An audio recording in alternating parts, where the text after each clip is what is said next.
প্রেগনেন্সির কিটটা লুকিয়ে রেখে নির্দ্বিধায় সতীনকে বরণ করে নিচ্ছে দর্শিনী। কি সুন্দর তার সাজ!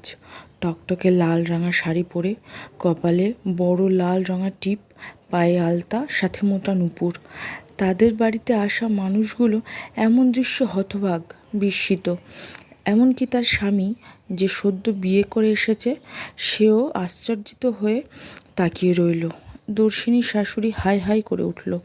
ছুটে এসে দর্শিনীর গালে সপাটে কটা চড় বসিয়ে দিলেন। বিশাল ক্ষতি হয়ে গেছে এমন মনোভাবে বললেন, হায় হায় অলক্ষ্মী, তুই বরণ করলি কেন? শুভ কাজে অশুভের ছায়া পড়ল, কি হবে এবার? দুয়ারে দাঁড়িয়ে থাকা ষোড়শী নববধূ আঁতকে উঠে বলল, শাশুড়ি যে বাড়িতে এমন, সে বাড়িতে আমি থাকবো কিভাবে?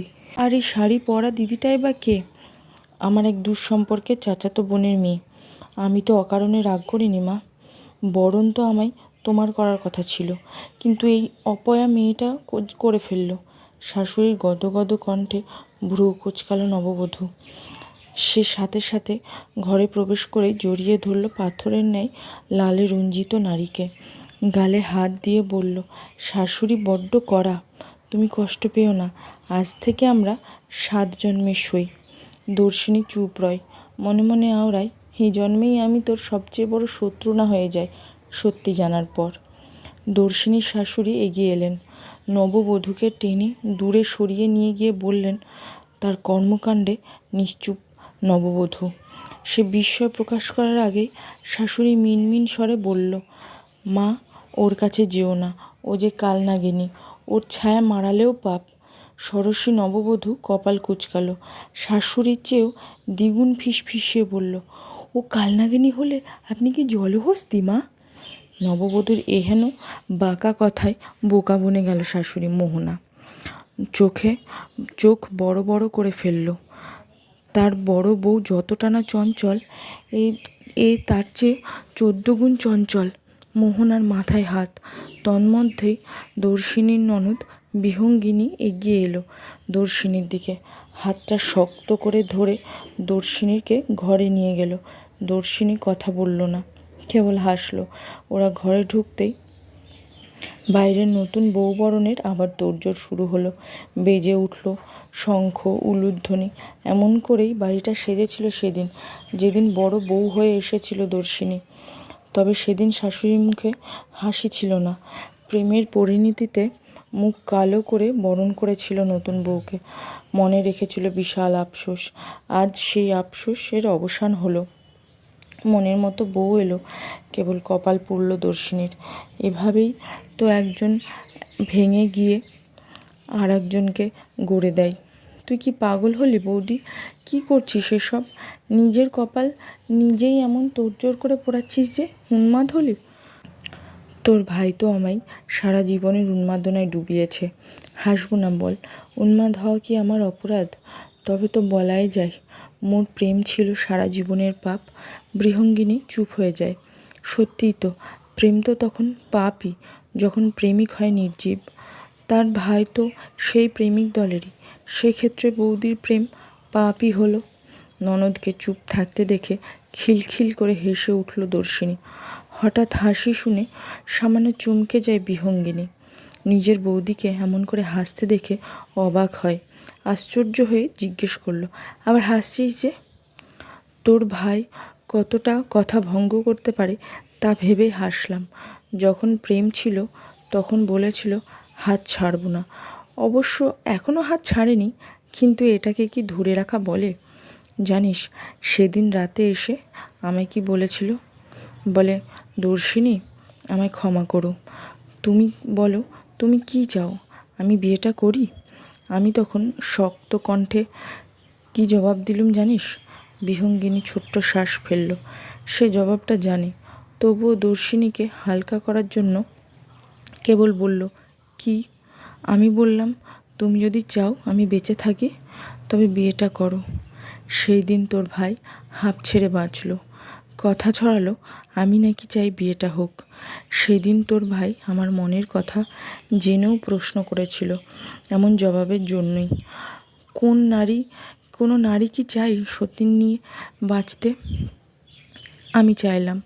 আর তোর ভাই শুদ্ধ পুরুষের মতন মেনে নিল, কারণ আমি যে বেঁচে নেই।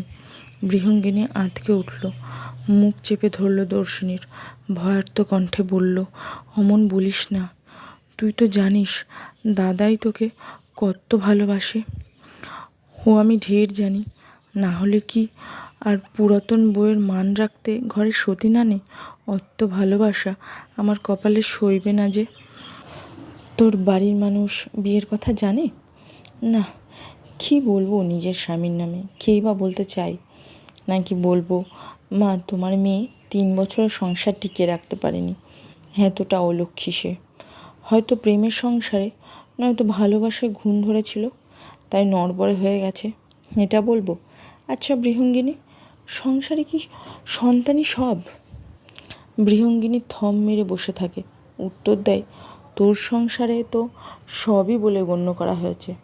প্রতিবাদ করতে পারলি না? কার জন্য প্রতিবাদ করব?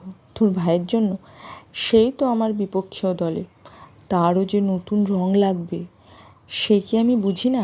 বুঝি, আর বুঝি বলেই তাকে রঙের সমুদ্রে ডুবিয়ে দিলাম, নিজে রঙহীন হয়ে। তোর ঘর তুই খেলি। বৃহঙ্গিনী শেষোক্ত বাক্যখানা বলে আর দাঁড়ায় না, বের হয়ে যায় ঘর থেকে। তারও কি ভালো লাগছে নিজের প্রাণের চেয়ে প্রিয় বান্ধবীকে এসব বলতে? কখনো কি সে ভেবেছিল পরিবার, পরিস্থিতি আর প্রেম এমন করে বদলে যায়? বৃহঙ্গিনী বের হতেই দর্শিনী দরজায় খিল দিল, প্রেগনেন্সি কিটটা বের করলো, যেখানে জল জল করছে পজিটিভই। দর্শিনীর ভিতরে আরও একটা প্রাণ যে আছে, এটা তার প্রমাণ। দর্শিনী ভেঙে ফেলল কিটখানা, ছুঁড়ে ফেলে দিল ভীষণ যত্নে, অবহেলায় ডাস্টবিনে। এই সত্যি কেউ জানবে না। জানানো হলে তো সেই কবেই জানাতো, যেদিন তার স্বামী নতুন বিয়ের রং শরীরে নিয়ে তাকে জিজ্ঞেস করতে এসেছিল। সেদিন বড্ড ইচ্ছে হয়েছিল, ওগো তুমি যে সন্তান চাও, এই জন্য বিয়ে করছো? এই যে আমাদের নতুন অতিথি আসছে। কিন্তু এই বাক্যগুলো দর্শিনী উচ্চারণ করেনি। তার স্বামী যে 3 বছরেই তিক্ত হয়ে গেছে তা সে ভালো করে বুঝতে পেরেছিল। কেবল মুক্তির জন্য দরকার ছিল একটা কারণ, যে কারণ সৃষ্টি করে দিয়েছে দর্শিনী নিজেই। মেয়েটা তো আগাগোড়া ভালোবেসে এসেছে, আর প্রেমিকের মন বুঝবে না, তা কি হয়? সরকার বাড়িতে নতুন বউ এসেই ছাদে ঘুড়ি ওড়াতে চলে গেছে। তা দেখার জন্য পাড়া প্রতিবেশীরা নিজ নিজ বাড়ির ছাদে দাঁড়িয়ে ভিড় জমিয়েছে। তারা এই দৃশ্য উপভোগ করছে, আর সাথে হাসি ঠাট্টাও বাদ যাচ্ছে না। হল রুম থেকে বসে থাকা মোহনার কাছে খবর পৌঁছাতেই তিনি ছুটে এলেন। এটা কি বউ এনেছে নাকি অন্য কিছু সে ভেবে পাচ্ছে না। মায়া তখন লাল বেনারসি পরে ছাদে ঘুড়ি ওড়াতে ব্যস্ত।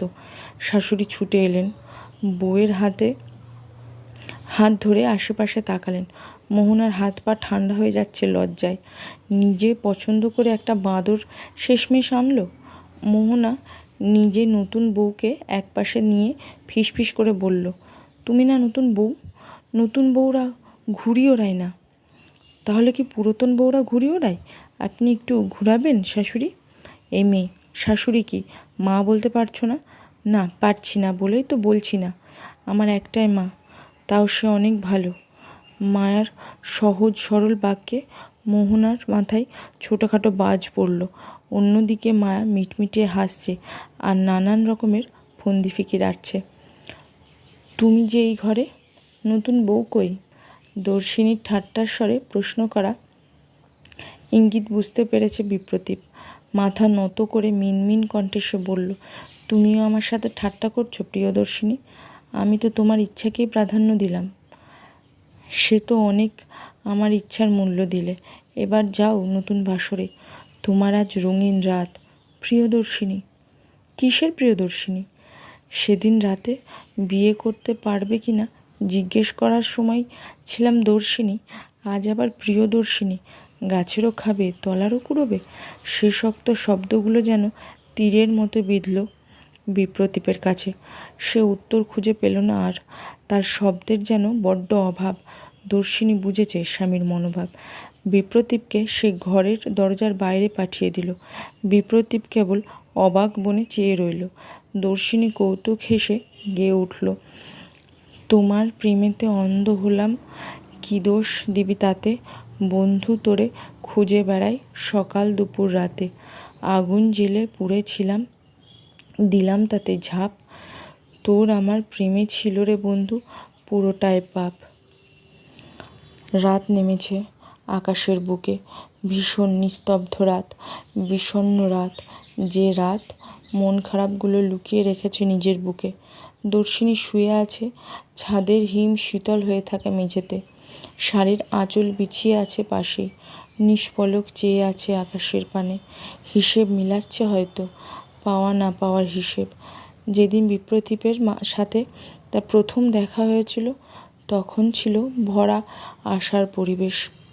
তুমুল বর্ষণের দিনে দেখা, তারপর কত বর্ষণ গেল, দর্শিনীর চোখ আর অন্য পুরুষকে দেখেনি, এক পুরুষের মায়ায় আটকে গেল যে, তার আর ফেরা হলো না। মা তো ঘোর আপত্তি, বিয়ে দেবে না এখানে, তবে বাবা ছিল মেয়ে ভক্ত, মেয়ের তুষ্টিতেই তার সন্তুষ্টি। অবশেষে বিয়েটা হলো আরেক আষাঢ়ে, তার যা তাসের ঘরের মতো ভেঙে গেল 3 বছর না পেরোতে। দিদি, তুমি এখানে অমন করে শুয়ে আছো যে? এক নারী কণ্ঠে এক আকাশ বিষণ্ণ মাখা প্রশ্ন শুনে ধ্যান ভাঙল দর্শিনীর। সে উপলব্ধি করে চোখে তার অশ্রুকণা, মনে তার ভীষণ প্রলয়ঙ্করী তাণ্ডব, উন্মাদনা তার শিরায় শিরায়। দর্শিনী সময় নিল, নিজেকে ধাতস্থ করল, রাতের আঁধারে লুকিয়ে রাখল অশ্রুকণা।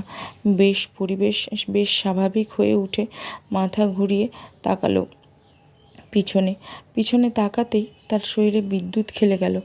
দরজায় যেন কোনো এক রাজকন্যা দাঁড়িয়ে আছে, কপালে তার মোটা করে সিঁদুর লেপা, হাতে সাদা শাঁখা, লাল টুকটুকে শাড়ি তার শরীরে জড়ানো। এ যেন কোনো স্বর্গের অপ্সরা। এর জন্যই বিপ্রদীপের মাথা ঘুরেছে। একমাত্র প্রেমে অন্ধ আর বোকা পুরুষ ছাড়া এই নারীকে কেউ প্রত্যাখ্যান করবে না। আর বিপ্রদীপ বরাবরই চালাক। প্রিয়দর্শিনীকে চুপ থাকতে দেখে এগিয়ে এলো মায়া। প্রাণবন্ত চমৎকার মেয়ে, দস্যিপনা যেন তার রক্তে। মুখে সেই সকালের মতনই হাসি ঝুলিয়ে দর্শিনীর পাশে গিয়ে ধপাস করে বসে পড়ল। দর্শিনী খানিকটা চমকালো, মেয়েটা এত উড়নচণ্ডী কেন? পরক্ষণেই সে নিজের কথা ভেবেই থম মেরে যায়। সে কি কম উড়নচণ্ডী ছিল? সময়ের বিবর্তনে আজ তার চেয়ে বড় নিস্তব্ধতা কারণ নেই, এ বিশাল রাতের আকাশেরও নেই। তন্মধ্যেই মায়া আবার তার ঝলমলে উচ্ছ্বাসিত কণ্ঠে বলে উঠল, তুমি কি কম কথা বলো দিদি? না তো, তোমার বুঝি তাই মনে হলো? রাতের আধার ভেদ করে দর্শিনীর কণ্ঠে মায়ার কাছে যেন দারুণ শোনালো। ষোড়শী কিশোরী খিলখিল করে হেসে উঠে বলল, হ্যাঁ, তাই মনে হচ্ছিল। তোমার কণ্ঠ কিন্তু দারুণ, আর তুমি দারুণ গান গাও। জানো, আমায় শোনাবে? দর্শিনী ভ্রু কুঁচকাল। সে যে গান গায় এ কথা নতুন বউ জানল কি করে? দর্শিনী পাহাড় সম বিস্ময় নিয়ে জিজ্ঞেস করল, তুমি কিভাবে জানলে আমি গান জানি? মায়া কৌতুক হেসে উঠে গেয়ে উঠল, তোমার আমার প্রেম ছিল রে বন্ধু, ছিল পুরোটাই পাপ। দর্শিনী হোঁচট খেল মনে মনে। এই গান তো বিপ্রদীপকে শুনিয়েছিল সে বিকালবেলা, তবে মেয়েটা জানলো কিভাবে? বিপ্রদীপ বলেছে? না, নিজের পায়ে নিজে কুড়োল মারার মতো ছেলে তো সে নয়। তবে মেয়েটা কি তখন শুনে ফেলেছিল কথাগুলো? কি ভাবছো দিদি? দর্শিনী আবার ভাবনার সাগরে ভাটা পড়ল। থতমত খেয়ে বলল, না, কিছু ভাবছি না। তুমি অনেক চতুর কিন্তু। তাই নাকি? কেন এমনটা মনে হলো? তোমার কথাবার্তা শুনে মনে হলো আর কি। ও, তাই বুঝি? আমি তো ততটা চতুর ছিলাম না। নাকি তোমার সতীন হয়েছি বলে চতুর বললে? এবার যেন দর্শিনীর মাথা ঘুরে উঠল। মেয়েটা বেশ হেয়ালি করে কথা বলে, কিন্তু মেয়েটা জানলো কিভাবে? শ্বশুর বাড়ির সবাই তো বেশ সতর্কতা অবলম্বন করেছিল ব্যাপারে, তবুও জেনে গেল? দর্শিনী ভাবখানা বাদ দিয়ে নিজেই জিজ্ঞেস করলো, এসব কি বলছো? আমি তোমার সতীন হতে যাব কেন? আমি তোমার কেউ না। আচ্ছা, মানলাম। তা দিদি, সামনের ছাদে একটা ছেলে যে এত রাতে ড্যাব ড্যাব করে আমাদের দেখছে, সেটা কি জানো? দর্শিনী ভোরকে আশেপাশে তাকালো। হ্যাঁ, দক্ষিণ দিকের বাড়ির ছাদটা একজন দাঁড়িয়ে। একটা একটা নতুন ছেলে না, পাড়ায় এসেছে ছেলেটা, গত পরশুই তো এলো। ছেলেটার দৃষ্টি দর্শিনীর আগে ভালো লাগতো না, কেমন করে একটা এ বাড়ির দিকে তাকিয়ে থাকে, অদ্ভুত। দর্শিনী উঠে দাঁড়ালো, সাথে মায়াকেও টেনে তুললো। ব্যতিব্যস্ত কণ্ঠে বলল, চলো, ছাদ থেকে নিচে যেতে হবে। আজ তো কাল রাত্রি, কাল ফুলশয্যা। নতুন বউ এত রাতে ছাদে থাকে না। পুরাতন বউরা বুঝি থাকতে পারে? দর্শিনী জবাব দেয় না। এই মেয়ের সাথে কথাই পারা যাবে না, তা সে ভালোই বুঝেছে। তাই গটগট পায়ে বেরিয়ে গেল ছাদ থেকে। মায়া দাঁড়ালো, পাশের ছাদটা থাকা মানবটা দিকে তাকিয়ে রহস্যমাখা হাসি দিল। পরক্ষণেই নিচে চলে গেল। বাড়িতে রমরম আয়োজন, বৌভাতের অনুষ্ঠান। আজ ছেলের দ্বিতীয় বিয়েতে জাঁকজমকপূর্ণ আয়োজন করা হয়েছে। প্রথম বিয়েতে তার একাংশ বোধহয় করা হয়নি। দর্শিনী কেবল ড্যাব ড্যাব করে সে আয়োজন দেখছে, মিটমিটিয়ে হাসছে। ভাগ্য তার বেলাতেই দারুণ খেলেছে। এই বউ, তুমি কি ঘরে গিয়ে বসতে পারো না? বন্ধ্যা মেয়ে মানুষ, শুভ জিনিস দেখতে নেই। তাছাড়া তোমার কি একটু কষ্ট লাগে না? নিজের স্বামীর বিয়ে দেখছো আবার হাসছো। দর্শিনী নিজের কাকি শাশুড়ির কথায় ফিরে তাকালো। সোফায় আরেকটু কোণে ঘেঁষে বসে বলল, আমার স্বামীর তো কষ্ট লাগেনি, তবে আমার লাগবে কেন? দর্শিনীর প্রশ্নে ভদ্রমহিলা হতবাক, ছি ছি করে বলে উঠল, একে তো সংসার টিকিয়ে রাখতে পারোনি, আবার বড় বড় কথা বলো। তুমি কেমন মেয়ে মানুষ? যে সংসার কভু আমার হয়নি, তা টিকিয়ে রাখার কথাই বা আসছে কোথা থেকে? মহিলা এবার দমে গেল, কিন্তু স্বাভাবিকভাবেই বাঙালি নারীরা নত স্বীকার করতে কখনো চায় না। সেই বৈশিষ্ট্য অনুযায়ী কাকি শাশুড়িও চুপ রইল না, বরং আরও কিছু কথা শুনিয়ে দিল। দর্শিনী কেবল চুপ করে সামনে থাকা টিভির দিকে তাকিয়ে রইল। তার যেন রাজ্যের কাজ টিভিতে। কাকি শাশুড়ি চলে যেতেই দর্শিনী ঘরে চলে গেল। সে এখানে থাকলেই কেবল একগাদা কথা শুনতে হবে, এর চেয়ে ঘরে গিয়ে থাকাই ভালো। আর তো কয়েকটা দিনই আছে এ বাড়িতে, তারপর মুক্তি দিয়ে দেবে সবাইকে, সাথে সে নিজেও মুক্তি হবে এই মিছে বন্ধন থেকে। দর্শিনীর খাটের সাথে থাকা জানালার গ্রিল ধরে বসে আছে। আজকাল তার মরতেও ইচ্ছে হয় না, বরং মনে হয় এই পৃথিবীতে যত বেঁচে থাকবে তত মানুষের খোলস বদলানোর খেলা দেখতে পাবে। ভাবনার মাঝেই দর্শিনীর চোখ পড়ল পাশের বিল্ডিংয়ে। একটা ছেলে দাঁড়িয়ে আছে সামনের বিল্ডিংয়ের সাদা টাইলস করা বারান্দাটায়। দর্শিনী চেনে ছেলেটাকে, পাড়ায় নতুন এসেছে যে সেই ছেলেটা এই বিল্ডিংয়েই তাকিয়ে আছে কেমন করে। দর্শিনীর সাথে সাথে জানালা বন্ধ করে দিল। এ এক আপদ এসে জুটল। সকাল নেই, সন্ধ্যা নেই, সব সময় তাকিয়ে থাকে। অদ্ভুত। দর্শিনী অনুভব করলো তার পাশে কেউ হুড়মুড় করে এসে বসেছে। দর্শিনী পাশ ফিরে তাকাতেই দেখল মায়া। মেয়েটা আজও লাল জামদানি পরেছে। ছোট্ট একটা মেয়ে, কিন্তু কি দারুণ তার দেহের গঠন। দর্শিনী নিজেই বারবার চোখ জুড়িয়ে নেয় মেয়েটাকে দেখে। মায়া খাটে সোজা হয়ে বসে চঞ্চল মনে বলে উঠল, কি করো? আকাশ দেখি। আকাশ দেখো কেন? তোমার কি মন খারাপ? দর্শিনী ভ্রু কুঁচকালো, অদ্ভুত হেসে বলল, আকাশ দেখার সাথে মন খারাপের কি সম্পর্ক? সম্পর্ক আছে। মন খারাপ যখন হয় তখন আকাশ পরিমাণ হয়, কোনো কিছুতেই ভালো হয় না। তুমি যদি আকাশের দিকে তাকাও তবে আর মন খারাপ থাকবে না। তুমি জানবে পৃথিবীতে তুমি একা না। ওই আকাশও বিশালতা থাকা সত্ত্বেও একা। সবার ভাগ্য কি আর পোষ মানে? দর্শিনী মুগ্ধ এতটুকু মেয়ের কথায়। যেখানে এই মেয়ের উপর রাগ আসার কথা, সেখানে মুগ্ধতা কাজ করছে। মেয়ে হয়েই তার এই অবস্থা। বিপ্রতীপের তাহলে কি দোষ? জানো, আমাদের বিয়েটা পারিবারিকভাবে সম্বন্ধ করে হয়নি। মায়ার এহেন বাক্যে হতবাক দর্শিনী। সে তো জানে দুই পরিবার মিলেই দেখে শুনে বিয়েটা ঠিক করেছে, তবে মেয়েটা এত উদ্ভট কথা বলে কেন? দর্শিনী তো অবাক কণ্ঠে জিজ্ঞেস করল, তবে? মায়া বাঁকা হেসে ফিসফিসিয়ে বলল, আমাদের প্রেমের বিয়ে। তোমাদের প্রেমের বিয়ে? কিভাবে? দর্শিনীর কণ্ঠে রাজ্যের বিস্ময়। তার জানা মতে বিপ্রতীপ এতটাও খারাপ না যে সংসারে থাকাকালীন পরকীয়াতে জড়াবে। তবে মেয়েটা এই কথা বলল কেন? তবে কি বিপ্রতীপকে দর্শিনী ঠিক চিনতে পারেনি? দর্শিনীর হৃদয়ে দ্বিধা বিস্ময় মিলেমিশে একাকার। তার অন্তরাত্মা কাঁপছে। বিপ্রতীপের এই চরিত্রটাকে সহ্য করতে পারবে না সে। তবুও মনকে শক্ত করল। বিপ্রতীপ তো তার আর নেই, তাহলে সহ্য করার কথা আসছে কোথা থেকে? দর্শিনীর ভাবনার মাঝেই মায়া কৌতুক হেসে ফিসফিসিয়ে বলল, হ্যাঁ, প্রেমের বিয়ে। আজ থেকে 1 মাস আগে আমাদের শুদ্ধ প্রণয় শুরু হয়েছিল। তুমি কি ভাবছো আমি ওনার সম্পর্কে খোঁজ খবর নিইনি? তুমি যে ওনার প্রথম বউ তা আমি খুব ভালো করেই জানি, কিন্তু এমন ভাব ধরছি যেন কিছুই জানি না। শ্বশুরবাড়ির মানুষগুলো কিন্তু ভালোই অভিনয় জানে। তুমিও কম জানো না।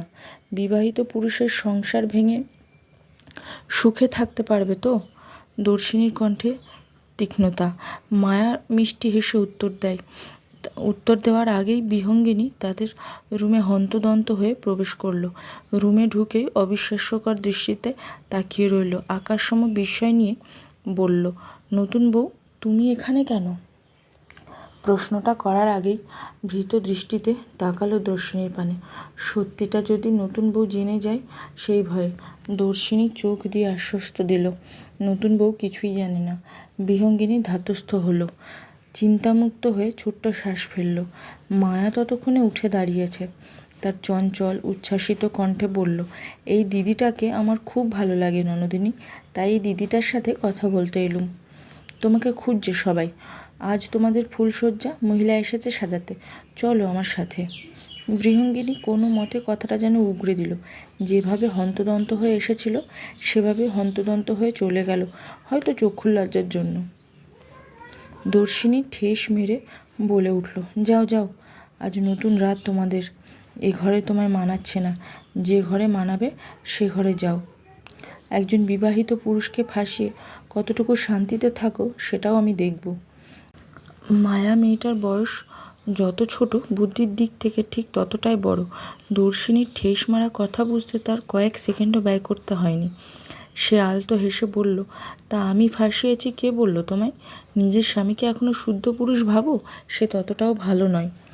মায়া আর দাঁড়ালো না। ধীর গতিতে গুটি গুটি পায়ে বেরিয়ে গেল রুম থেকে। দর্শিনী নিস্তব্ধ হয়ে বসে রইল কেবল। তার মাথায় মায়ার বলা শেষ বাক্যগুলো কেবল ঘুরপাক খাচ্ছে। মায়া কি বোঝাতে চাইল? বিপ্রতীপই তাহলে বাইরে নজর দিয়েছিল প্রথম, আর সে কিনা বোকার মতো অন্ধবিশ্বাস করে গেল। মানুষ এভাবে খোলস বদলানোর খেলায় জিতে যাবে কে জানতো। দর্শিনী ধীর পায়ে উঠে দাঁড়ালো। বাম দিকের দেওয়ালে টাঙানো তার আর বিপ্রতীপের হাসি মাখা ছবিখানি হাতে নিল।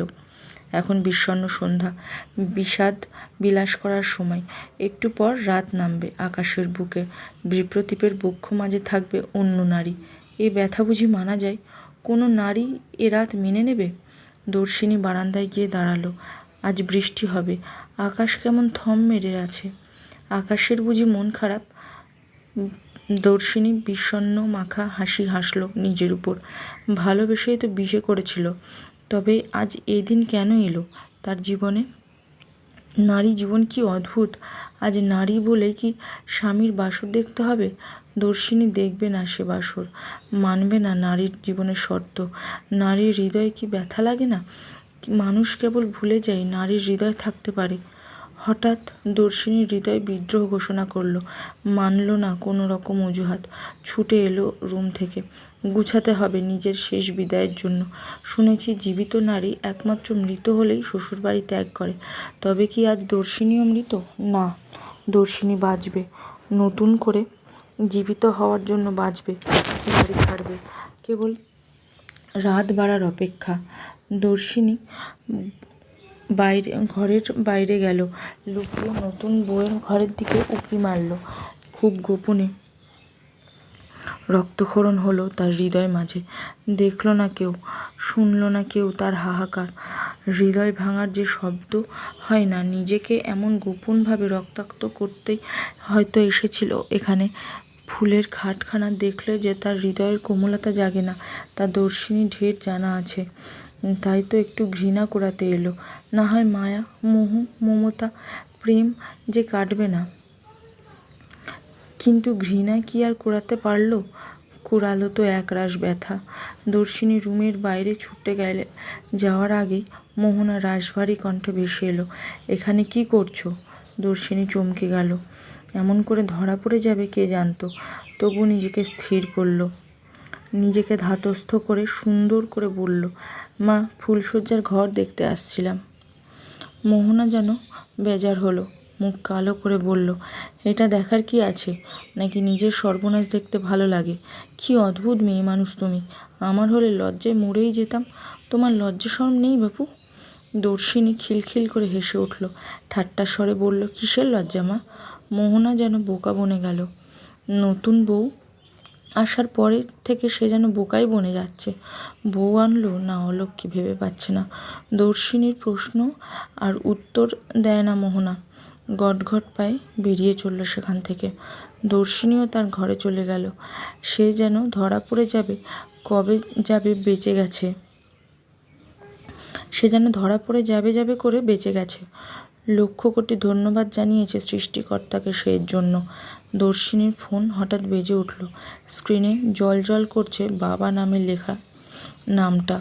দর্শিনী নিজেকে শক্ত করে ফোনটা রিসিভ করলো। কোমল কণ্ঠে বলল, বাবা কেমন আছো? এই তো মা, ভালো আছি। তুই কেমন আছিস? দর্শিনী ভালো আছি বলতে গিয়ে বলতে পারল না। কণ্ঠনালী কোথাও যেন একটা বাধা সৃষ্টি করলো। তবুও সে টুকটাক কথা বলে ফোন রেখে দিল। টেবিলের ড্রয়ার থেকে খাতা কলম বের করলো। একটা দারুণ চিঠি লিখতে বসবে, যে চিঠির কোনায় কোনায় জমে থাকবে বিষাদ। কাল যখন বাড়ির লোকগুলো জানবে প্রিয়দর্শিনী বাড়িতে নেই, তখন যেন বিষাদ মাখা চিঠিখানা পায়। বিষাদে টইটুম্বুর হবে এ বাড়ির প্রতিটা ইট, কাঠ, পাথর। সবাই জানবে এক হৃদয় ভাঙা নারীর আর্তনাদ। দর্শিনী লেখা শুরু করলো, প্রিয় মায়া, এ বাড়িতে আর কাউকে চিঠি না লিখে তোমাকে লিখছি বলে অবাক হচ্ছ? তাও আবার প্রিয় সম্বোধন করছি। আসলে এ বাড়ির মানুষগুলো কখনোই আপন ভাবেনি। কিভাবে তাদের চিঠি লিখে যায় বলো? তাই তোমাকেই লিখলাম। তোমায় যতটুকু দেখেছি আমার দারুণ লেগেছে। আশা রাখি তোমার এই চঞ্চলের অস্তিত্ব ভরে যাক এ বাড়িতে। এ বাড়ির মানুষগুলোকে আমি যে বড্ড ভালোবাসি। বিয়ের পর জেনেছি আমার দুই মা, একটা জন্মদাত্রী মা আর একটা এই যে আমার এখানে লালন পালন করবে। কিন্তু দুর্ভাগ্যজনকভাবে সে আমায় মেয়ে ভাবতে পারেনি। তবে হ্যাঁ, আমার একটা বাবা পেয়েছি। বাবাকে দেখে রেখো। তোমার ননদিনী কিন্তু আমি বলতে অজ্ঞান ছিল। কিন্তু দেখো, সেও চক্ষু লজ্জার কারণে আমার সাথে কথা বলতে পারে না। কী লাভ আর এ বাড়িতে আঁকড়ে পড়ে থেকে? যেখানে আমার পরিণতি বিদায়ের খাতায় গিয়ে ঠেকল, এ বাড়ির মাটি জানে, এ বাড়ির ধুলো জানে আমি তাদের কত ভালোবেসেছি। কিন্তু ইট পাথরের এ বাড়ি আমার হয়নি কভু, কেবল পরই করে গেল। তুমি না হয় তার আপন হয়ে থেকো। আমি তবে কি বিদায় নিলাম। ভালো থেকো। আমার 7 জন্মের সই। ইতি তোমার সই। গোটা গোটা অক্ষরে লেখা চিঠিখানা শেষ হলো। চিঠিখানায় যুক্ত হলো দর্শিনীর অশ্রুকণা। আজই শেষ কান্না। এরপর সে আর কাঁদবে না। এরপর আর সে পিছু ফিরবে না। পিছুটান তার জন্য নয়, পুরো বাড়ি বিভীষিকাময় আঁধারে পরিপূর্ণ। দর্শিনীর হাতে ব্যাগ, চোখে অশ্রু, ছোট ছোট পা ফেলে এগিয়ে যাচ্ছে সদর দরজার দিকে।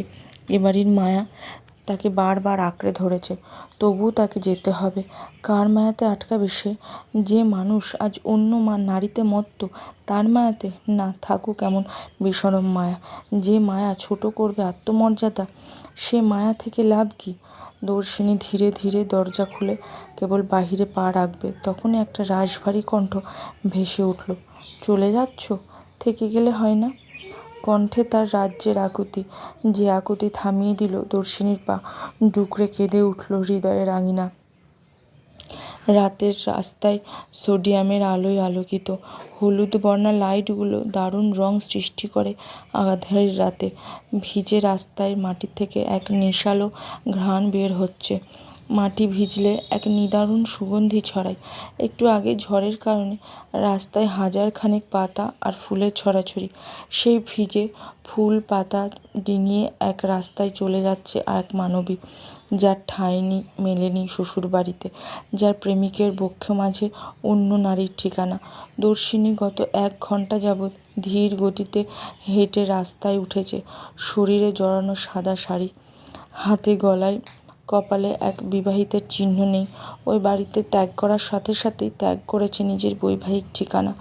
এখন সে একদম একা, এই নিস্তব্ধ রাস্তার মতন সে একা, যার কোনো নির্দিষ্ট গন্তব্য নেই, কিন্তু চলতে হবে আজীবন। গান ধরল মায়াবী, গুনগুনিয়ে গেয়ে উঠল, চল রাস্তায় সাজে ট্রাম লাইন, আর কবিতায় শুয়ে কাপ প্লেট। আহা উত্তাপ কত সুন্দর তুই থার্মোমিটারে মাপলে। হিয়া টুপটাপ হিয়া নস্টাল তুই মিঠে কুয়াশায় ভেজা আস্তিন। আমি ভুলে যাই কাকে চাইতাম, তুই কাকে ভালোবাসতিস। ক্লান্ত হলো মায়াবী, ফুটপাথের কিনারায় বসে পড়ল। একটু বিশ্রাম দরকার, খিদে লেগেছে। হঠাৎ তার নজর গেল তার হাতের ছোট্ট সাদা ব্যাগটার দিকে। ব্যাগটার দিকে তাকাতেই ছ্যাঁত করে উঠল বক্ষ পিঞ্জিরা। মানুষটার আকুতি মিনতি মনে পড়ল। এই একটা মানুষ যে দর্শিনীকে বিনা শর্তে বিনা স্বার্থে ভালোবেসেছিল। বিদায় বেলায়ও মানুষটা অশ্রু বিসর্জন দিয়েছিল, বাবা ডাকের মর্যাদা দিয়েছে মানুষটা। হ্যাঁ, দর্শিনী যখন বের হয়েছে তখনই শ্বশুরমশাই তার পথ আগলে দাঁড়ায়। দর্শিনীর মনে পড়ে গেল একটু আগের ঘটনা। দর্শিনী ঘর থেকে কেবল বের হওয়ার মুহূর্তেই শ্বশুর পিছু ডাকল, চলে যাচ্ছ? থেকে গেলে হয় না? দর্শিনীর পা থমকে যায়। এই আকুতি মিনতি ভরা কণ্ঠের বিপরীতে বলে উঠল, থাকতেই তো চেয়েছিলাম আজীবন, আমায় কেউ রাখেনি। যার যতটুকু সময়ের প্রয়োজন ঠিক ততটুকু সময় আমি থেকে যাই, প্রয়োজন ফুরিয়ে গেলে আমিও ফিরে যাই। দর্শিনীর বৃদ্ধ শ্বশুর কাঁপা কাঁপা পা নিয়ে এগিয়ে এলো, চোখে তার অশ্রুকণা। দর্শিনীর মাথায় হাত বুলিয়ে বলল, তবে চলে যাও, মনে রেখো তোমার আর এক বাবা সবসময় তোমায় নীরবে আশীর্বাদ করে যাবে। তোমার বাবা যে অক্ষম, তার জমকালোভাবে কিছু করার ক্ষমতা নেই, সে কেবল গোপনে তোমায় ভালোবাসবে। দর্শিনী শ্বশুরের পা ধরে হাউ হাউ করে কেঁদে উঠল। শেষ বিদায় বেলায় ভদ্রলোক সাদা ছোট্ট থলেটা এগিয়ে দিয়ে বলেছিল, এটা রাখো বৌমা, পথিমধ্যে প্রয়োজন পড়বে। এরপর আর দর্শিনী ফিরে যায়নি, এগিয়ে গিয়েছে নিজের গন্তব্যের দিকে। এবার পিছু ফিরে তাকালে সে দেখত এক অসহায় বাবার আর্তনাদ, তার 2তলা বিল্ডিং এর কাছে গোপন কারো ছায়া, যে গোপনে বিদায়ের সাক্ষী হয়েছিল। ট্রাকের হর্নের তীব্র শব্দে ধ্যান ভাঙল দর্শিনীর। সাঁই সাঁই করে একটা ট্রাক ছুটে গেল বড় রাস্তার দিকে। দর্শিনী ছোট্ট শ্বাস ফেলল। আগে এমন ট্রাক দেখলে ঝাঁপিয়ে পড়তে ইচ্ছে হতো ট্রাকের নিচে, এখন আর সেই ইচ্ছে হয় না। এখন বরং সব কিছু থেকে নিজেকে বাঁচিয়ে রাখতে ইচ্ছে হয়। রাত বাড়ার সাথে সাথে দর্শিনীর খিদের দাপট বাড়ল, কিন্তু সাথে কোনো খাবার নেই। মনকে অন্যদিকে ঘোরানোর জন্য শ্বশুরের দেওয়া ব্যাগটা খুলল। ব্যাগ খুলে সে অবাক, হতবাক। ব্যাগের মধ্যে পুঁটুলি বাঁধা কতগুলো তিলের নাড়ু, দুধের সন্দেশ, ছোট্ট বোতলে করা জল। দর্শিনী অবাক হয়ে যেন আকাশ থেকে পড়ল। বাবা তবে আগেই আন্দাজ করতে পেরেছিল দর্শিনীর বিদায়ের কথা। দর্শিনীর চোখ ভরে এলো নোনা জলে। মানুষটা শেষ বেলাতেও কি নিঃস্বার্থ ভালোবেসে গেল। নিজের চোখ মুছে খাবারগুলো ঝাপটে ধরল বুকে। এটাই বুঝি বাবা? এর জন্যই পৃথিবীতে বাবাদের স্থান সবার উপরে। কি সুন্দর নিজের ছেলের বউয়ের পছন্দের জিনিসগুলো গুছিয়ে দিয়েছেন। দর্শিনী খাবারগুলো খুব যত্নে খেলো। এরপর এমন তৃপ্তি তাকে কোনো খাবারই এ জীবনে আর দিতে পারেনি। আবার উঠে দাঁড়ালো দর্শিনী, নতুন উদ্যমে। চলতে হবে তাকে অনেকটা পথ। রাত বাড়ছে, সাথে কনকনে হিম শীতল বাতাস ছুটে যাচ্ছে। দর্শিনী পা বাড়ালো রেল স্টেশনের দিকে। বাড়ি ফিরতে হবে তাকে। আপাতত বাবা মায়ের আশ্রয়স্থলে ঠাঁই নিতে হবে। বেঁচে তো থাকতে হবে, বেঁচে থাকার জন্য না হয় একটু কথা শুনবে। ঢাকা থেকে সিলেটগামী ট্রেনে উঠে বসলো দর্শিনী। ভোর হতে হতেই সে সিলেটে পৌঁছে গেল। এই মিছে মায়ার শহরে আর পিছু টান থাকবে না। এই শহর সব কেড়ে নিয়েছে। এই ইট পাথরের শহর কারো আপন হতে পারে না। কেবল গোগ্রাসে গিলতে থাকে মানুষগুলো সুখ। দর্শিনী আর গিলতে দেবে না তার সুখ। যতটুকু পেয়েছে তাই গুটিয়ে নিয়ে সে চলে যাবে দূরে, বহু দূরে। এটা তো আমার সিট ম্যাডাম, আপনি ভুল জায়গায় বসেছেন। ভরা পুরুষালী কণ্ঠে ধ্যান ভাঙে দর্শিনীর। কথাটা বুঝতে না পেরে সে আবার জিজ্ঞাসা করে, জি, আমাকে কিছু বলছেন? দর্শিনীর সামনে থাকা ছেলেটা ভ্রু কুঁচকালো। এবার পূর্ণ দৃষ্টি নিল দর্শিনীর দিকে। শুভ্র রাঙা শাড়ি পরিহিতা রমণীকে তার দারুণ লাগলো। তাই কণ্ঠ ধীর রেখে স্বাভাবিকভাবে বলল, হ্যাঁ, আপনাকেই বলছি। এটা তো আমার বসার জায়গা। জানালার সাথে সিটটা আমার, পাশেরটা বোধহয় আপনার। আপনি ভুল জায়গায় বসেছেন। দর্শিনী টিকিট মিলিয়ে দেখল ছেলেটা ভুল বলেনি। তাই সে সাথে সাথে উঠে দাঁড়ালো। ব্যতিব্যস্ত কণ্ঠে বলল, দুঃখিত, আমি খেয়াল করিনি। আপনি বসুন। ধন্যবাদ। খুব সংক্ষেপে শেষ হলো তাদের কথা। দর্শিনী জানালার পাশে সিট ছেড়ে ছেলেটার ডান পাশে বসলো। মনে মনে কতক্ষণ নিজেকে গালিগালাজ করলো ভুল করার জন্য। ইতিমধ্যে ট্রেন চলতে শুরু করেছে। দর্শিনীর মনে পড়ল বাবাকে সে জানিয়ে আসেনি আসার কথা। বাবাকে ফোন দিতে হবে, কিন্তু সে তো ওই বাড়ির থেকে ফোন আনেনি। পাশের ছেলেটা তখন ফোনে কথা বলতে ব্যস্ত। দর্শিনী লজ্জা লাগছে ফোন চাইতে। কতক্ষণ নিজের মাঝে যুদ্ধ চালিয়ে ধাতস্থ করলো সে ফোন চাইবে। হুট করেই উঠবে বাবার বাড়িতে। হ্যালো, আমি মৃত্যুঞ্জয়। আপনি কি আমার ফোনটা প্রয়োজন ম্যাডাম? দর্শিনী চমকে উঠল। ছেলেটা কিভাবে বুঝলো যে তার ফোনের প্রয়োজন? গায়ে পড়া স্বভাব নাকি ছেলেটার? দেখে তো মনে হয়নি। তবে যেচে জিজ্ঞেস করছে বলেই উল্টোপাল্টা চরিত্র বুঝিয়ে দেব? দর্শিনী নিজের মনেই কতক্ষণ বকবক করলো। মৃত্যুঞ্জয় দর্শিনীর ব্যবহারে খানিকটা অবাক হলো। মেয়েটা কথায় কথায় ভাবনার রাজ্যে চলে যায় কেন? মেয়েটা ফোনের দিকে অমন তাকিয়েছিল বিধায় তো সে জিজ্ঞেস করেছে, নাকি যেচে জিজ্ঞেস করা উচিত হয়নি? দর্শিনী নিজের মাঝে কতক্ষণ দ্বিধাদ্বন্দ্বে থেকে অবশেষে রিনরিনিয়ে কণ্ঠে বলল, আমি প্রিয়দর্শিনী। ধন্যবাদ, আমার ফোনে প্রয়োজন নেই। মৃত্যুঞ্জয় যেন আর কিছু শুনল না। তার কানে বারবার একটাই নাম বেজে উঠল, প্রিয়দর্শিনী। বক্ষ পিঞ্জিরায় ছলাৎ করে উঠল। না পাওয়া বস্তু পেয়ে গেলে যেমন আনন্দিত হয় হৃদয় আঙিনায়, তেমনি আনন্দিত হলো তার হৃদয়। বহু দিনের স্বাদ যেন কেউ মিটাতে চলেছে। এবার কেবল সকাল হওয়ার অপেক্ষা। নতুন সকাল, নতুন আরম্ভ। দর্শিনী চুপ করে তার মাথাটা এলিয়ে দিল সিটে। কাল তার পরিবার তাকে দেখলে কেমন রিয়াকশান দেবে সেটাই ভাবার বিষয়। ভরা প্ল্যাটফর্মের হইচই। ঘুম ছুটে গেল দর্শিনীর। চোখ মেলতেই তার গন্তব্যে পৌঁছে গেছে দেখল। হুড়মুড় করে সে উঠে বসল। তার পাশের সিটটা শূন্য। ছেলেটা নেমে গেছে কখন? সামান্য টের পেল না দর্শিনী। সে কি ঘুমিয়ে পড়েছিল? দর্শিনী উঠে দাঁড়ালো। নিজের ব্যাগটা নিয়ে স্টেশনে নামল। চারপাশে কুয়াশা ঘেরা। কাল রাতে বৃষ্টি হয়েছে বিধায় কুয়াশায় ভরে গেছে প্রকৃতি।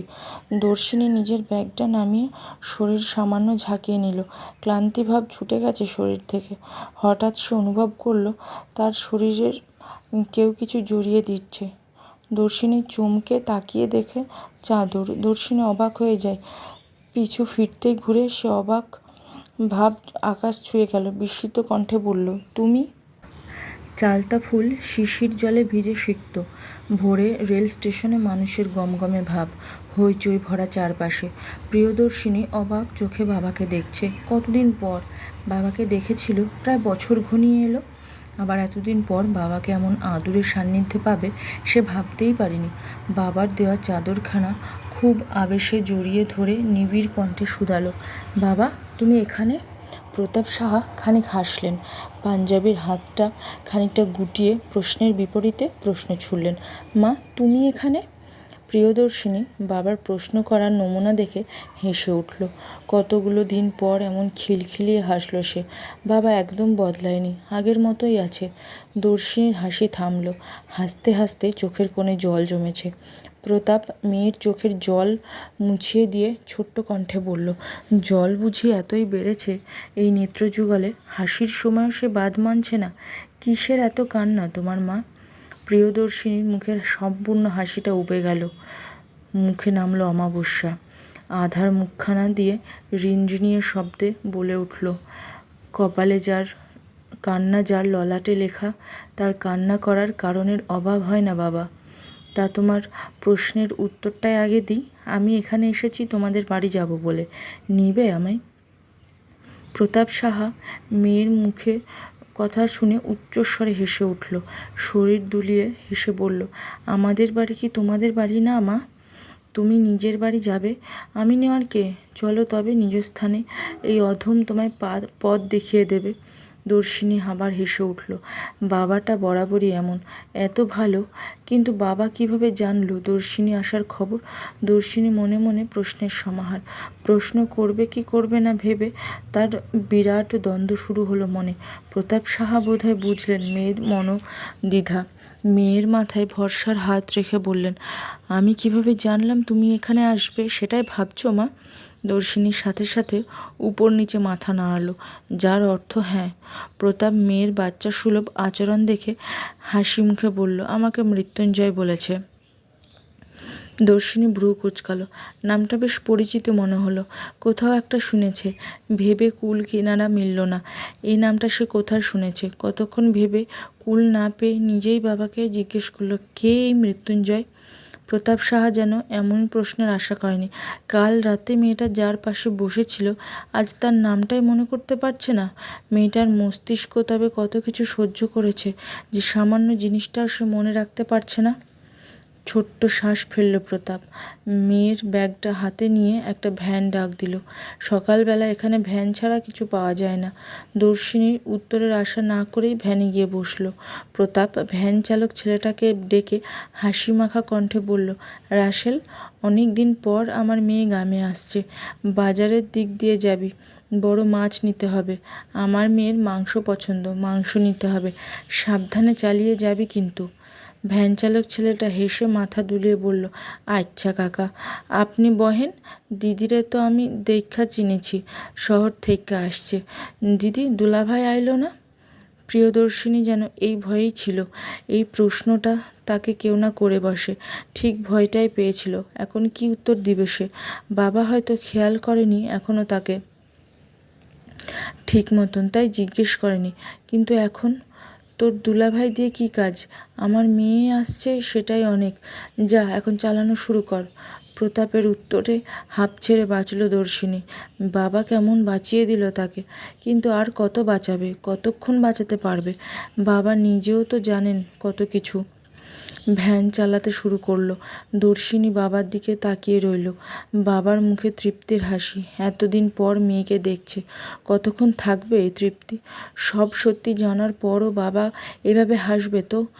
মনের মাঝে বিরাট প্রশ্নের পাহাড়। দর্শিনী নিজের মাঝে সকল প্রশ্ন আটকে না রেখে ধীর কণ্ঠে বাবাকে বলল, বাবা, তুমি জিজ্ঞেস করলে না তোমার জামাইয়ের কথা? প্রতাপ সাহা নিজের চশমার ঘোলাটে কাচটা স্বচ্ছ করায় মনোনিবেশ করেছিল এতক্ষণ। মেয়ের প্রশ্ন শুনে সে হাসল। চশমাটা পরিষ্কার করে নিজের কর্ণদ্বয়ে ঝুলিয়ে বলল, আমার প্রশ্নের সকল উত্তর আমি তোমায় দেখার পরেই পেয়ে গেছি। হিন্দু মেয়ে বউ স্বামী বেঁচে থাকাকালীন সাদা শাড়ি পরে না, শাঁখা সিঁদুরবিহীন চলে না। তোমার শরীরে বিবাহিতের একটি চিহ্নও নেই। আমি তাই ধরে নিয়েছি আমার জামাই বোধহয় বেঁচে থেকেও আমার মেয়ের কাছে মরে গেছে। তাহলে সেই জামাইয়ের খোঁজ নিয়ে কি করব? আর এই রাস্তা, এখানেই সকল কথা বলা সাজে না। বাড়িতে যাই আগে, তারপর তোমার সকল ব্যথার আত্মকাহিনী শুনবো, কেমন? দর্শিনীর চোখে অশ্রুতে পরিপূর্ণ, জল টইটুম্বর। চক্ষু যুগল নিয়ে বাবার দিকে প্রশ্ন ছুড়ল, বৌদিরা আমায় মেনে নিবে তো বাবা? মেনে নেওয়ার কথা আসছে কোথা থেকে? তুমি আমার মেয়ে। আমার মেয়ে আমার বাড়িতে থাকতে এসেছে। কেউ মানুক আর না মানুক, আমার মেয়ে তার বাড়িতেই থাকবে। প্রতাপ সাহার কণ্ঠে গাম্ভীর্যের ভাবটা আঁচ করতে পেরেছে দর্শিনী। মনের থেকে বড় একটা চিন্তা নেমে গেল। বাবা তাকে ধাতস্থ করার সময় দিয়েছে। এবার দেখার পালা মা, দাদা, বৌদিরা কি বলে। সরকার বাড়িতে হইচই। বড় বউ বাড়ির সোনা গয়না নিয়ে পালিয়েছে নাকি? বিপ্রদীপ কোনো রকম ঘুম ঘুম চোখ নিয়ে টলতে টলতে দর্শিনীর ঘরে হাজির। পুরো ঘর ফাঁকা, কোথাও কেউ নেই। মোহনার ঘরের এক কোণায় দাঁড়িয়ে ন্যাকা কাঁদছে। বিপ্রদীপের ঘুম কেটে গেল দর্শিনীবিহীন ঘর দেখে। হৃদয়ের কোণে মোচড় দিয়ে উঠল প্রেম পায়রা। হঠাৎ অনুভব করল চারিদিক সব শূন্য, খা খা মরুভূমি। বিপ্রদীপ বসে পড়ল বিছানায়। মাথাটা তার কেমন ভার ভার লাগছে। গতকাল শরবতটা খাওয়ার পর কখন ঘুমিয়েছে হুঁশ নেই। এখনও সে নেশা কাটছে না। শরবত না যেন অ্যালকোহল। মোহনা হাই হাই করে কাঁদতে কাঁদতে বলল, আমার কি সর্বনাশ হলো বাবা! তোর বউ সব স্বর্ণ নিয়ে ভেগেছে। এই যে কালনাগিনী পুষে রেখেছিলাম দেখছি। বিপ্রদীপ কতক্ষণ চুপ করে রইল।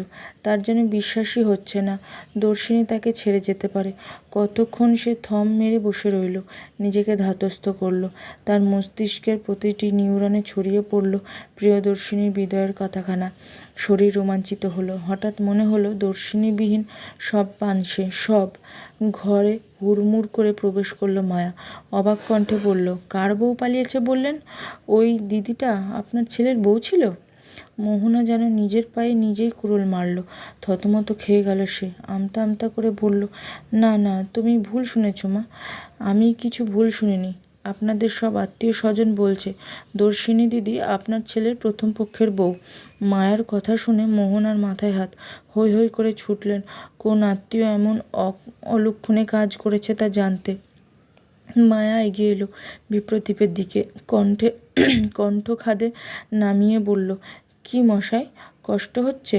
বিপ্রদীপের ঘোর কাটল। কোনো রকমে উঠে দাঁড়িয়ে মায়ার দিকে অসহায় দৃষ্টিতে তাকিয়ে বলল, প্রিয়দর্শিনী আমায় ছাড়া থাকতে পারবে? আমায় ছেড়ে চলে গেল, কত পাষণ্ড! বাহ রে দাদা, তুই বিয়ে করতে পারিস আর মেয়েটার আত্মমর্যাদা নিয়ে চলে যেতে পারে না? বৃহঙ্গিনীর কথায় ধ্যান ভাঙল বিপ্রদীপের। সে কি সর্বনাশ করতে যাচ্ছিল! মায়ের সামনে দর্শিনীর বিরহ দেখাচ্ছিল। দ্রুত পায়ে ঘর থেকে বেরিয়ে এলো বিপ্রদীপ। তার পিছু ছুটল মায়া। বৃহঙ্গিনী চুপ করে ঠাঁই দাঁড়িয়ে রইল দর্শিনীর ঘরখানায়। চোখ থেকে নিরলস অশ্রু বিসর্জন দিয়ে মনে মনে বলল, তবে বিদায় নিলি হতভাগিনী? একটাবার আমাকেও বললি না, এতটা পর করে দিলি। বৃহঙ্গিনীর মনের কথায় মন অবধি থেকে গেল। জানলো না কেউ, শুনলো না কেউ। যাক, একটা মানুষ অন্তত মেয়েটাকে বিদায় কেঁদেছে। মায়া সবার অগোচরে ছাদে চলে গেল। পাশের বাড়ির ছেলেটার দিকে তাকিয়ে রহস্যমাখা হাসি দিল। সে নিজের প্ল্যান অনুযায়ী একটু একটু এগোচ্ছে।